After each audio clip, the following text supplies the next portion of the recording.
ರೈತರಿಗೆ ಬೆಂಬಲ ಕೊಡಕ್ಕೆ ಇಲ್ಲಿ ರೋಡ್ ಬಂದ್ ಮಾಡಿವಿ. ನಮಗೆ ಬೆಂಬಲ ಕೊಡಕ್ಕೆ ನಮ್ಮ ದೋಸ್ತರು ಇರ್ತಾರೋ ಈ ರೋಡ್ ಒಂದು ಗಾಡಿ ಅಡ್ಡಾಡ್ಲಾರ್ದಂಗೆ ನಾವು ಬಂದ್ ಮಾಡಿವಿ. ಇದು ರೈತರಿಗಾಗಿ ಬೆಂಬಲ ಕೊಡ್ರಿ. ನೀವು ನಿಮ್ಮ ಊರಾಗ ರೋಡ್ ತರಬ್ರಿ, ಎಲ್ಲ ರೈತರಿಗೆ ಬೆಂಬಲ ಕೊಡೋನು. ನೀವು ಚುಮ್ಮರಿ ಅಂಗಡಿ, ಸೇಬು ಅಂಗಡಿ ಎಲ್ಲ ಬಂದ್ ಮಾಡ್ಯಾನ, 50 ಬೆಂಬಲ ಕೊಟ್ಟಾನ. ಇವ ಗಾಡಿ ಹೊಡಿದ್ಬಿಟ್ಟು ಗಾಡಿ ಟ್ರಕ್ ತರ್ಬೇನ, ಇವು ಬೆಂಬಲ ಕೊಟ್ಟಾನ. ಇವು ರೈತ, ಇವು 100 ಟನ್ ಕಬ್ಬು ಬೆಳಿತಾನ, ಇವು ಬೆಂಬಲ ಕೊಟ್ಟಾನ. ಎಲ್ಲರೂ ಬೆಂಬಲ ಕೊಟ್ಟಿವಿ, ನೀವು ಕೊಡ್ರಿ. ನಿಮ್ಮ ಬೆಂಬಲ ನೀವು ಕೊಡ್ರಿ. ರೈತ ಹೋರಾಟಕ್ಕೆ ಬೆಂಬಲ ಕೊಡಕ್ಕೆ ಬರ್ರಿ. ಮನ್ಯಾಗ ಕೂತ್ ಏನು ಮಾಡ್ತೀರಿ? ರೈತ ಹೋರಾಟಕ್ಕೆ ಬೆಂಬಲ ಕೊಡ್ರಿ, ಮನ್ಯಾಗ ಕುಂದ್ರಬೇಡ್ರಿ. ಹೋರಾಟಗಳನ್ನ ಮಾಡಿಬಿಟ್ಟು ಸ್ವಲ್ಪ ಮಟ್ಟಿಗೆ ನಮಗೆ ಏನ್ ಸಿಗ್ತದೆ ಅಷ್ಟನ್ನೇ ತೆಗೆದುಕೊಂಡು ಹೋಗೋದು ಬೇಕಾಗಿಲ್ಲ. ಯಾಕಂದ್ರೆ ನೋಡ್ರಿ, ಎಷ್ಟೋ ರೈತರು ವಿಷ ತೆಗೆದುಕೊಳ್ತಾ ಇದ್ದಾರೆ, ಎಷ್ಟೋ ಪ್ರಾಣಿಗಳು ಹೋಗ್ತಾ ಇದ್ದವು. ಇವುಗಳನ್ನೆಲ್ಲ ನಾವು ಅವಲೋಕಿಸಿದಾಗ ನಾವಿನ್ನೂ ಎಷ್ಟು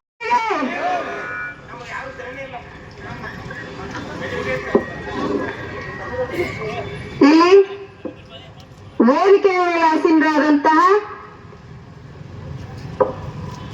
ಗುರೂಜಿಯವರಿಗೂ ಹಾಗೂ ವೇದಿಕೆಯ ಮೇಲಿದ್ದಂತ ಎಲ್ಲ ಹಿರಿಯರಿಗೂ, ಇಲ್ಲಿ ನೆರೆದಿರ್ತಕ್ಕಂಥ ಎಲ್ಲ ಊರಿನ ಹಿರಿಯರಿಗೂ, ಸುತ್ತಮುತ್ತಲಿನಿಂದ ಬಂದಂತ ಎಲ್ಲ ಗುರು ಹಿರಿಯರಿಗೂ, ಅಣ್ಣ ತಮ್ಮಂದಿರಿಗೂ, ಅವರಿವರೆಲ್ಲರೇ ಎಲ್ಲರಿಗೂ ಕೂಡ ನನ್ನ ನಮಸ್ಕಾರಗಳನ್ನು ತಿಳಿಸ್ತಾ, ಇವತ್ತಿನ ದಿನ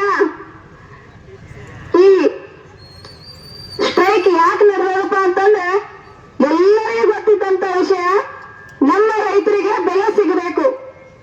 ಅದಕ್ಕಾಗಿ ನನಗೆ ಬಹಳ ಬೇಜಾರು ಅನಿಸ್ತದೆ. ಈ ಸರ್ಕಾರ ಎಲ್ಲದಕ್ಕೂ ಒತ್ತು ಕೊಡ್ತದೆ, ಎಲ್ಲದಕ್ಕೂ ಬೆಲೆ ಜಾಸ್ತಿ ಮಾಡ್ತದೆ.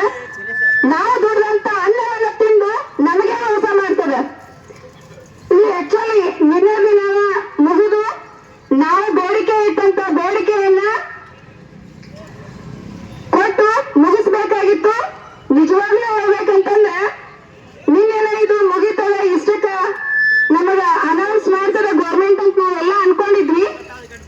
ಇದು ಇಷ್ಟೊತ್ತಿನವರೆಗೂ ಇಂಥ ಬಿಸಿಲೊಳಗ ಹಗಲಿ ರಾತ್ರಿ ಅನ್ಲಾರ್ದನ ನಮ್ಮೆಲ್ಲ ಅಂತಂದ್ರು ಗುರು ಹಿರಿಯರು ಎಲ್ಲರೂ ಬಂದು ನಿಂತಂದ್ರೆ ಬಹಳ ಬೇಜಾರು ಅನಿಸ್ತು. ಅದಕ್ಕೆ ನಮ್ಮ ಕನ್ನಡ ಜಾನಪದ ಪರಿಷತ್ತಿನ ಎಲ್ಲ ಮಹಿಳೆಯರಿಗೂ ಕೂಡ ಒಂದು ಕರೆ ಕೊಟ್ಟೆ. ವಿದಿನ್ 5 ನಿಮಿಷದಲ್ಲಿ ಎಲ್ಲ ಹೆಣ್ಮಕ್ಳು ಬರಬೇಕು, ನಮ್ಮೆಲ್ಲ ರೈತ ಬಾಂಧವರಿಗೆ ನಾವು ಬೆಂಬಲವನ್ನು ಸೂಚಿಸಬೇಕಂತ ಅನ್ಕೊಂಡು ಕರೆ ಕೊಟ್ಟಾಗ ಆಯ್ತ್ರಿ ಮೇಡಮ್ ಎಲ್ಲರೂ ಬರ್ತೀವಿ ಅಂತ ಅನ್ಕೊಂಡು ಎಲ್ಲರೂ ಇಲ್ಲಿ ಬಂದೀವಿ. ಎಲ್ಲರಿಗೂ ಒಂದು ವಿನಂತಿಯನ್ನು ಮಾಡ್ಕೋತೀನಿ, ನಮಗ ಬೇಡಿಕೆ ಇಟ್ಟಂತ ಬೇಡಿಕೆ ಈಡೇರುವವರೆಗೂ ಈ ಸ್ಟ್ರೈಕ್ ಮುಗಿಬಾರ್ದು. ಎಲ್ಲರಲ್ಲಿ ವಿನಂತಿ. ಯಾಕಂದ್ರ ಇದು ಎಲ್ಲಿವರೆಗೆ ಸಾಗ್ತಾರ ಅಲ್ಲಿವರೆಗೆ ಸಾಗಿ ಒಂದು ಗುಬ್ಬಿ ಸುಳಿ ಅಳಗಾಡ್ಲಾರ್ದಾಗ ನೀವು ಎಲ್ಲವನ್ನ ಬಂದ್ ಮಾಡ್ಬಿಡ್ರಿ. ಅಂದ್ರೆ ಎಲ್ಲರೂ ಹೋಗಿ ಆ ಇದಕ್ಕ ಎಲ್ಲರೂ ಕಲ್ಲು ಒಗದ್ ಬಿಡೋಣ. ಅಕಸ್ಮಾತ್ ನಮ್ ಬೆಳೆಗೆ ಇದು ಬೇಡಿಕೆ ಸಿಗ್ಲಿಲ್ಲ ಅಂತಂದ್ರೆ ನಾವೆಲ್ಲರೂ ರೆಡಿ ಇರ್ತೀವಿ. ಅಹೋರಾತ್ರಿ ಕೂಡ ನಾವು ಬುತ್ತಿ ಕಟ್ಕೊಂಡು ಬಂದು ಎಲ್ಲರಿಗೂ ಒಳಪಡಿಸ್ಲಿಕ್ಕೆ ನಾವು ರೆಡಿ ಆಗಿದ್ದೀವಿ. ಅಹೋರಾತ್ರಿ ಬಂದು ನಾವು ಧರಣಿ ಕೊಡ್ತೀವಿ.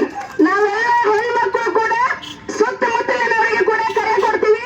ನಮ್ಮ ಲೋಕಾಪುರ ಭಾಗದ ಎಲ್ಲ ಹೆಣ್ಮಕ್ಳಿಗೂ ಕೂಡ ಕರೆ ಕೊಡ್ತೀವಿ. ಇದು ಇಷ್ಟಕ್ಕ ನಿಲ್ಬಾರ್ದು. ದಯವಿಟ್ಟು ಎಲ್ಲರಲ್ಲಿ ವಿನಂತಿ. ಇದು ಇಷ್ಟಕ್ಕ ಮಗಳು ಇವ್ರೇನ್ ಬಿಡ 1 ದಿನ ಮಾಡಿದ್ರು, 2 ದಿನ ಮಾಡಿದ್ರು, 10 ದಿನ ಮಾಡಿದ್ರು, ಮತ್ತೆ ಮನೆಗೆ ಹೋಗ್ಬಿಡ್ತಾರ ಅನ್ನೋ ಲಿಸ್ಟ್ನೊಳಗೆ ನಮ್ಮ ಈ ಸರ್ಕಾರ ಬರ್ತದೆ. ಅದಕ್ಕಾಗಿ ಎಲ್ಲರಿಗೂ ಕರೆ ಮಾಡಿ ಕೇಳ್ಕೊತೀನಿ, ಇದು ನಿಲ್ಬಾರ್ದು. ನಾವೆಲ್ಲರೂ ನಿಮ್ಮ ಬೆಂಬಲಕ್ಕೆ ಮನೆಯೊಳಗಿರುವಂತ ಹೆಣ್ಮಕ್ಳು ಎಲ್ಲರೂ ಕೂಡ ಈಗ ಒಬ್ಬೊಬ್ಬರಿಗೆ ಮುಜುಗರ ಅನಿಸ್ಬಹುದು. ಏನ್ ಹೆಣ್ಮಕ್ಳು ಬಂದಾರ, ನಾವು ರೈತರ ಮಕ್ಕಳಿದ್ದೀವಿ, ರೈತರಿಗೆ ನಾವು ಧನ್ಯವಾದ ಸೂಚಿಸಲೇಬೇಕು. ನಾವ್ರಿ ನಾವು ಬೆಳೆಯುವಂತ ಬೆಳೆನ ಬೆಳಿಲಿಕ್ಕಂದ್ರೆ ಏನ್ ತಿಂತಾರ ಹೊಟ್ಟಿಗೆ ಇವರು? ಏನ್ ತಿಂತಾರ ಅಂತ ನಾವು ಬೆಳೆದಂತ ಬೆಳೆಯಿಂದಲೇ ಇವ್ರು ಹೊಟ್ಟೆ ತುಂಬಿಸ್ಕೊಂಡು ತಿಂಗಳಿಗೆ 1 ಲಕ್ಷ 2 ಲಕ್ಷ ಇವರು ಪೇಮೆಂಟ್ ತಗೊಂತಾರ. ನಾವು ರೈತರನ್ನ ನಾವು ದುಡಿಲಿಕ್ಕಂದ್ರೆ ಜೋಳ ಕಾಳ ದುಡಿಲಿಕ್ಕಂದ್ರೆ ಇವ್ರು ತಿನ್ನುವಂತ ಅನ್ನ ಅಂದ್ರೆ ಏನು ಅಂತಾರ? ಒಂದು ಗಡಿ ಕಾಯೋದು ಸೈನಿಕ, ಒಂದು ಹೊಲದಲ್ಲಿ ಬೆಳೆಯುವಂತ ರೈತ ಒಂದು ಧಾನ್ಯವನ್ನ ಬೆಳಿತಾನಂತಂದ್ರ ಅವ್ರಿಗೆ ಹೊಟ್ಟಿಗೆ ಅನ್ನ ಹಾಕ್ತಾನಂದ್ರ ಅವನಿಗೆ ಕೊಡುವಂತ ಬೆಳೆನ ಅವ ಕೊಡ್ಬೇಕು. ಈಗ ನೋಡ್ರಿ, ಪೆಟ್ರೋಲ್ ಬೆಲೆ ಜಾಸ್ತಿ ಮಾಡ್ತಾರ, ಸಮಾಜದಲ್ಲಿ ಬರುವಂತ ಎಲ್ಲದ್ರ ಬೆಲೆನೂ ಜಾಸ್ತಿ ಮಾಡ್ತಾರ.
ಅಂಗನವಾಡಿ ಕಾರ್ಯಕರ್ತರಾಗ್ಲಿ, ನೌಕರಸ್ಥರು ಮಾಡ್ಲಿ, ಯಾರೇ ಮಾಡಿದ್ರು ಕೂಡ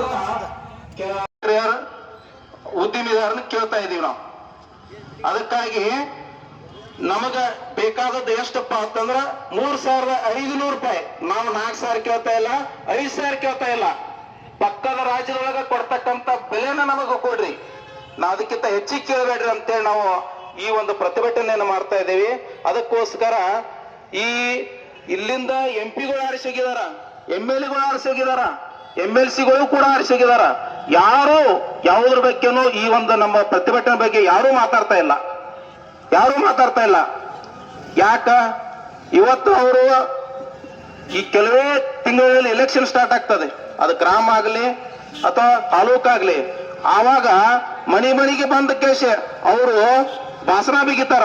ಏನಂತ ಬಿಗಿತಾರ ನಿಮಗೆಲ್ಲ ಗೊತ್ತಿದೆ. ಹಾಗೆ ಇವತ್ತು ಇವುದೇ ಬೆಲೆ ಏನಾಗಿದೆಪ್ಪ ಅಂತಂದ್ರ ನಮ್ಮ ಊರಲ್ಲಿ, ಅದು ಯಾರು ಅಂತ ನಾ ಹೇಳಂಗಿಲ್ಲ, ನಮ್ಮ ಊರಲ್ಲಿ ಎಲ್ಲಾ ರೈತರು ಅಷ್ಟೇ. ಇವತ್ತು 40 ಬಿಸಿ ಉಳ್ಳಾಗಡ್ಡಿ ಹೈದರಾಬಾದಕ್ಕೆ ಅಥವಾ ಹುಬ್ಳಿ ಕಳಿಸಿದ್ರ 40 ರೂಪಾಯಿ ಪೆಟ್ಟು ಬಂದಿದೆ. ಇವತ್ತು ಆ ರೈತ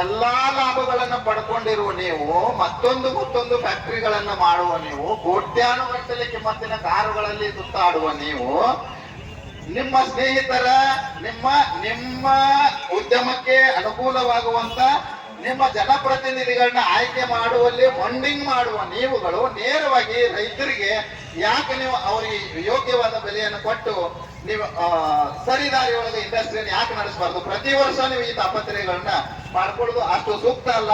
ಇಂಡಸ್ಟ್ರಿ ಮಾಲೀಕರಿಗೂ ಈ ಮೂಲಕ ರೈತರ ಮುಖಾಂತರ ಮನವಿ ಮಾಡುವುದು ಏನಂತಂದ್ರ, ರೈತರನ್ನ ಬಹಳಷ್ಟು ನೀವು ರೊಚ್ಚಿಗೆ ಎಬ್ಬಿಸ್ಬೇಡ್ರಿ. ಯಾಕಂದ್ರೆ ನಿಮ್ ಇಂಡಸ್ಟ್ರಿಗೆ ಬಂದು ಬೆಂಕಿ ಹಚ್ಚಾಕ ನಿಂತ ಬಹಳ ತಾಪತ್ರೆ ಪಡ್ಕೋತೀರಿ. ಇಲ್ಲಿ ರಸ್ತಾದಾಗ ನಿಂತು ಟೈರಿಗೆ ಬೆಂಕಿ ಹಚ್ಚಿದ್ದು ಇಲ್ಲಿಗೆ ಸೀಮಿತಗೊಳಿಸ್ಕೋರಿ. ನಿಮ್ ಫ್ಯಾಕ್ಟ್ರಿವರೆಗೂ ಬರುವಷ್ಟು ರೊಚ್ಚಿಗೆ ಎಬ್ಬಿಸ್ಬೇಡ್ರಿ ರೈತರನ್ನ. ಹಂಗಾಗಿ ಏನ್ ಕೇಳಕತ್ತಾರ, ನ್ಯಾಯಯುತವಾಗಿದ್ದು 3,500 ರೂಪಾಯಿ ಬೆಲೆಯನ್ನ ಕೇಳಿಕತ್ತಾರ. ದಯವಿಟ್ಟು ನಮ್ಮ ರಾಜ್ಯದ ಎಲ್ಲ ಸಕ್ಕರೆ ಉದ್ಯಮದ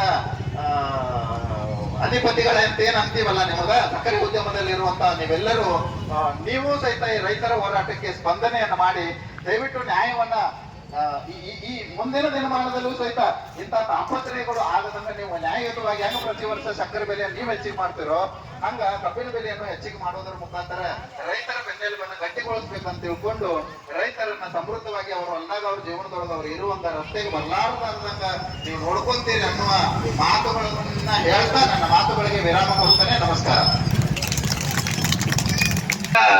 ಚಳವಳಿಯನ್ನ ಆರ್ಟಿಕಲ್ವಾಗಿ ಎಳೆಯಾಗಿ ಬಿಡಿಸಿದಂತ ಇಂಗ್ಲಿಷ್ ಬಂಧುಗಳಿಗೆ ಧನ್ಯವಾದ ಹೇಳ್ತಾ ಈ ಸಭೆಯನ್ನು ಉದ್ದೇಶಿಸಿ ಶಿವಗೌಡ ಪಾಟೀಲರು ಒಂದು ಮಾತು ಹೇಳ್ಬೇಕಂತ ಬಯಸ್ತೇವೆ.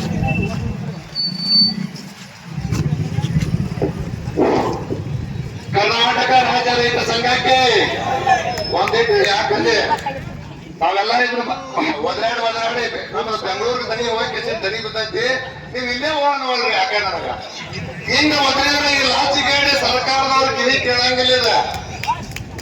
ಇವರು ಕಣ್ಣ ಮೂಗ ಬಾಯಿ ಎರಡು ಒಟ್ಟು ಇಲ್ಲ ಇವ್ರಿಗೆ. ಇವರು ಮೂರು ಬಿಟ್ಟಾರ. ನಾವು ತುಡುದು ತಿನ್ನೋರು, ಅವರು ಕೊಡುದು ತಿನ್ನೋರು. ಕೊಡುದು ತಿನ್ನೋರಿಗೆ ಬಡಿಗೆ ಏಟ ಮೇಲೆ ನಾವು ಹಂಗ ಮಾಡಂಗಿಲ್ಲ. ಬಡಿಗೆ ಏಟ ಕೊಟ್ಟಾಗ ಅವ್ರು ಸುತ್ತಾಕಾರ, ಅಲ್ಲಿ ತರ ಸುತ್ತಾಕಿಲ್ಲ. ಅದಕ್ಕೆ ನಮ್ಮ ಧ್ವನಿ ಬೆಂಗಳೂರಿಗೆ ಕೇಳಬೇಕು. ಆ ಟೈಪ್ ನಾವು ಹೊಂದಾಣಿಕೆ ಆಗಬೇಕು. ನಮ್ಮ ಜೊತೆ ಇರುವುದು ರೈತ ಕುಲ ಒಂದ, ಯಾವುದೋ ಜಾತಿ ಇಲ್ಲ, 12 ಜಾತಿ ಇಲ್ಲ. ನಮ್ಮ ದೇಶದೊಳಗೆ 80% ರೈತರು ನಾವು 80% ರೈತರು ಹೊಂದಾಣಿಕೆ ಆದ್ರ ನೀವು ಉಳಿಯಂಗಿಲ್ಲ. ನಮ್ಮನ್ನ ಒಡಲ ಆಡುವಂತ ನೀತಿಯನ್ನು ನೀವು ಮಾಡಿದ್ರಿ, ಅದಕ್ಕೆ ಗಟ್ಟಿದಲ್ಲಿ ಒಳಗೆ ಹೋಗಬೇಕು. ರಮೇಶ್ ಅಣ್ಣ ಗಡಗಣ್ಣನವರಿಗೆ, ರಮೇಶ್ ಅಣ್ಣ ಗಡಗಣ್ಣನವರಿಗೆ, ನಂಜುಂಡ ಸ್ವಾಮಿಗೆ, ದರ್ಶನ್ ಪುಟ್ಟಣ್ಣನವರಿಗೆ, ಶ್ರೀಶೈಲ ನಾಯ್ಕ ಅವರಿಗೆ, ಇವರೆಲ್ಲರೂ ರೈತ ಹೋರಾಟಗಾರರು. ನಮ್ಮ ಭಾಗದಲ್ಲಿ ನಮ್ಮ ರೈತ ಹೋರಾಟಗಾರರನ್ನ ಮನದಲ್ಲಿ ನಿಲ್ಲಿಸಿಕೊಂಡ ಕೆಲಸ ಹೋರಾಟಗಳನ್ನ ಮಾಡಬೇಕು ನಾವು.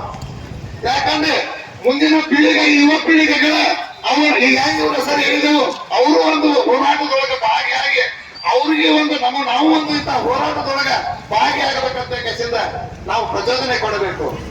ಯಾಕಂದ್ರೆ ಇವರೆಲ್ಲರೂ ಈಗ ಏನಂದ್ರ, ಹಿಂದಕ್ಕೆ ನಾವು ಯಾರೋ ಕಾಟ ಮಾಡಿ ಕಬ್ಬು ಕಳಿಸಿಲ್ಲ, ರಿಕವರಿ ಮಾಡಿ ಕಬ್ಬು ಕಳಿಸಿಲ್ಲ, ಯಾವುದೇ ರೀತಿ ಕಬ್ಬು ಕಳಿಸಿಲ್ಲ.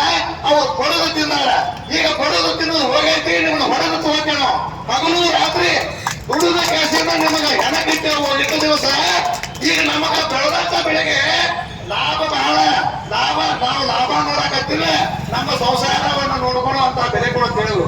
ಬೇಕಾದ್ರೆ ಬಾಯಿಗೆ ಕುಂದೋಬ, ಯಾವ ಕಾರ್ಖಾನೆ ಮಾಡಕ ಬರ್ತೀವಿ, ಸರ್ಕಾರ ಪ್ರತಿನಿಧಿ ಬರ್ತೀವಿ, ಬರ್ರಿ.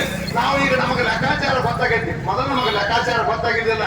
ಯಾಕಂದ್ರೆ ನಾವು ರೈತರು ಒಂದು ಕೆಲಸ ಕಡಿಮೆ ಕೊಟ್ಟು ಬಿಡ್ತೇವೆ, ಬರ್ರಿ ನೀವು ತಾಣಕ್ಕೆ ಬಂದ್ರೆ ನಾವು ಲೆಕ್ಕ ಮಾಡಂಗಿಲ್ಲ. ನಾವು ಕಡಗೋಳದಾಗ ಭಾರತ ಕೊಟ್ಟು ಬಿಡ್ತೇವೆ, ಯಾಕಂದ್ರೆ ನಮ್ಗೆ ಲೆಕ್ಕಿಲ್ಲ, ಸೇರ ಮಾತಾಡೋದಿಲ್ಲ. ನಮಗೆ ಒಂದು ಕೆಲಸ ಕಡಿಮೆ ಕೊಡ್ತೇವೆ ನಾವು, ಆಮೇಲೆ ನಿಮ್ಗೂ ಕೊಟ್ಟೆವು, ನೀವು ಸಹಕಾರ ಆಗಿರಿ, ಎಲ್ಲ ಆಗಿರಿ. ಆದ್ರೆ ನಮ್ಮ ಕುಟುಂಬ ಈಗ ಬೀದಿಗೆ ಬಂದೈತಿ. ಬೀದಿಗೆ ಬಂದಾಗ ನಾವೆಲ್ಲರೂ ರೈತರು ಹೊಂದಾಣಿಕೆ ಆಗ್ಯಾವು. ಆದ ಕಾರಣ ಬಿಡಂಗಿಲ್ಲ ನಾವು, ಯಾವುದೇ ಕಾರಣಕ್ಕೂ ಬಿಡುದಿಲ್ಲ. ಯಾಕೆ ಬಿಡುದಿಲ್ಲ ಅಂತ ತಿಳ್ಬಾರ್ದು ನೀವು ಹಿರಿಯರೇ. ಹಿಂದಕ್ಕೆ ನಾವು ನಮ್ಮ ಮನೆಯೊಳಗೆ ಹಿರಿಯರು ಅದ್ರಿ, ದನ ಕರ ಕಟ್ಟಿದವ್ರು ಅದ್ರಿಲ್ಲ. ನಮ್ಮ ದನ ಹಿಂದುಳಾದಾಗ ನಾವೇನ್ ಮಾಡ್ತಿದ್ದೆವು, ತಳಿ ಹಾಕ್ತಿದ್ದೆವು. ಅಂತ ಮನೆಯಾಗ ನಾವು ಪ್ರೀತಿಯಿಂದ ಸಾಕಿದಂತ ದನವನ್ನು ನಾವು ತಳಿ ಹಾಕಿ ಹಿಡ್ಕೊಂಡು ಹೋಗ್ತಾಗ ನಾವು ಬೆಳೆದಂತ ಬೆಳೆಗೆ ನಾವು ಲಾಭ ತಗೋದು ಗೊತ್ತಿಲ್ಲ. ನಿಮಗೆ ನಾಯಕರೇ ನಮ್ಮ ಬೆಳೆಗೆ ಬೆಲೆ ತಗೊಳ್ಳುವಂತ ಬಿಡುವಂಗಿಲ್ಲ. ನಿಮ್ಮನ್ನ ಹೆಂಗ ಬಡವ ಹೊಡೆದ ತಗೋಬೇಕು ಅನ್ನೋದು ನಮ್ಮ ರೈತರಿಗೆ ಎಚ್ಚರಿಕೊಂಡಾರ ನೋಡ್ರಿಲ್ಲ. 50,000 ಗಟ್ಟಲೆ ಲಕ್ಷ ಗಟ್ಟಲೆ ಜನ ಸೇರಿಕೆ ಗುಲ್ಲಾಪುರ ಕ್ರಾಸ್ ಒಳಗೆ ಹೆಂಗಾಗೈತಿ, ಆಗ ಲೋಕಾಪುರ ಕ್ರಾಸ್ ಒಂದು ದೊಡ್ಡ ಕೇಸನ್ಯಾಗ ಈಗ ಸುತ್ತಮುತ್ತ ಗ್ರಾಮದವ್ರಾಗ ಮಾಡಿ ಕಸಿಂದ ಎಲ್ಲ ಕಾರ್ಖಾನೆಯವ್ರು ಬೆಲೆ ತಗೋತಾರ ಅಂತ ಹೇಳಿ ಕಸಿಂದ ನಮಗ ಬಹಳ ನಂಬಿಕೆ ಐತಿ. ಎಲ್ಲ ರೈತರು ಹೊಂದಾಣಿಕೆ ಆಗ್ಬೇಕು. ನಾವು ಜಾತಿ ಬಿಡ್ರಿ, ಧರ್ಮ ಬಿಡ್ರಿ, ಬಿಟ್ಟು ಕಸಿಂದ ನಮ್ಮ ರೈತರ ವಿಷಯದಾಗ ಬಂದಾಗ ಪಕ್ಷ ಬೇಕಾದ್ರೆ ಮಾಡಿ, ಬೇಡ ಅನ್ನಂಗಿಲ್ಲ ನಿಮಗೆ.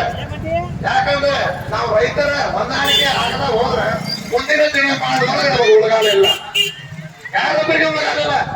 ಯಾವ ರೈತರು ಲಾಭದಾಯಕ ಇಲ್ಲ. ಮತ್ತು ಎಷ್ಟು ಲಾಭದಾಯಕ ಅವ್ರ ಫ್ಯಾಕ್ಟ್ರಿ ಮಾಲಕರು ಇವತ್ತಿಗೂ ಹೇಳ್ತಾರೆ, ನಮಗೆ ಲಾಭದಾಗಿಲ್ಲ, ಕಾರ್ಖಾನೆ ಲಾಭದಾಗ ಇಲ್ಲ ಅಂದ್ರೆ